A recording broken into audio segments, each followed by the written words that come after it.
महाभारत की कथा महर्षि पराशर के कीर्तिमान पुत्र वेद व्यास की देन है। व्यास जी ने महाभारत की यह कथा सबसे पहले अपने पुत्र सुखदेव को कंठस्थ कराई थी और बाद में अपने दूसरे शिष्यों को। मानव जाति में महाभारत की कथा का प्रसार महर्षि वैशंपायन के द्वारा हुआ। वैशंपायन व्यास जी के प्रमुख शिष्य थे। ऐसा माना जाता है कि महाराजा परीक्षित के पुत्र जन्मेजय ने एक बड़ा यज्ञ किया। इस महायज्ञ में सुप्रसिद्ध पौराणिक सूत जी भी मौजूद थे। सूत जी ने समस्त ऋषियों की एक सभा बुलाई। महर्षि शौनक इस सभा के अध्यक्ष हुए। सूत जी ने ऋषियों की सभा में महाभारत की कथा प्रारंभ की कि महाराजा शांतनु के बाद उनके पुत्र चित्रांगद हस्तिनापुर की गद्दी पर बैठे। उनकी अकाल मृत्यु हो जाने पर उनके भाई विचित्रवीर्य राजा हुए। उनके दो पुत्र हुए, धृतराष्ट्र और पांडु। बड़े बेटे धृतराष्ट्र जन्म से ही अंधे थे, इसलिए उस समय की नीति के अनुसार पांडु को गद्दी पर बैठाया गया। पांडु ने कई वर्षों तक राज्य किया। उनकी दो रानियां थी, कुंती और माद्री। कुछ समय राज्य करने के बाद पांडु अपने किसी अपराध के प्रायश्चित के लिए तपस्या करने जंगल में गए। उनकी दोनों रानियां भी उनके साथ चली गयी। वनवास के समय कुंती और माद्री ने 5 पांडवों को जन्म दिया। कुछ समय बाद पांडु की मृत्यु हो गई। 5 अनाथ बच्चों का वन के ऋषि मुनियों ने पालन पोषण किया और पढ़ाया लिखाया। जब युधिष्ठिर 16 वर्ष के हुए तो ऋषियों ने 5 कुमारों को हस्तिनापुर ले जाकर पितामह भीष्म को सौंप दिया। 5 पांडव बुद्धि से तेज और शरीर से बली थे। उनकी प्रखर बुद्धि और मधुर स्वभाव ने सबको मोह लिया था। यह देखकर धृतराष्ट्र के पुत्र कौरव उनसे जलने लगे और उन्होंने पांडवों को तरह तरह से कष्ट पहुंचाना शुरू किया। दिन पर दिन कौरवों और पांडवों के बीच वैर भाव बढ़ता गया। अंत में पितामह भीष्म ने दोनों को किसी तरह समझाया और उनके बीच संधि कराई। भीष्म के आदेश अनुसार कुरु राज्य के 2 हिस्से किए गए। कौरव हस्तिनापुर में ही राज करते रहे और पांडवों को एक अलग राज्य दे दिया गया, जो आगे चलकर इंद्रप्रस्थ के नाम से मशहूर हुआ। इस प्रकार कुछ दिन शांति रही।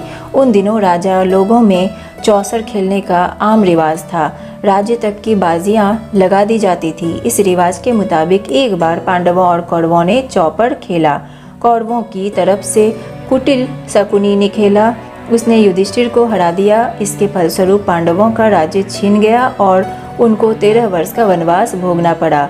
उसमें एक शर्त यह भी थी कि 12 वर्ष के वनवास के बाद 1 वर्ष अज्ञातवास करना पड़ेगा। उसके बाद उनका राज्य उन्हें लौटा दिया जाएगा। द्रौपदी के साथ 5 पांडव 12 वर्ष वनवास और 1 वर्ष अज्ञातवास में बिताकर वापस लौटे, पर लालची दुर्योधन ने लिया हुआ राज्य वापस करने से इनकार कर दिया। अतः पांडवों को अपने राज्य के लिए लड़ना पड़ा। युद्ध में सारे कौरव मारे गए। तब पांडव उस विशाल साम्राज्य के स्वामी हुए। इसके बाद 36 वर्ष तक पांडवों ने राज्य किया और फिर अपने पोते परीक्षित को राज्य देकर द्रौपदी के साथ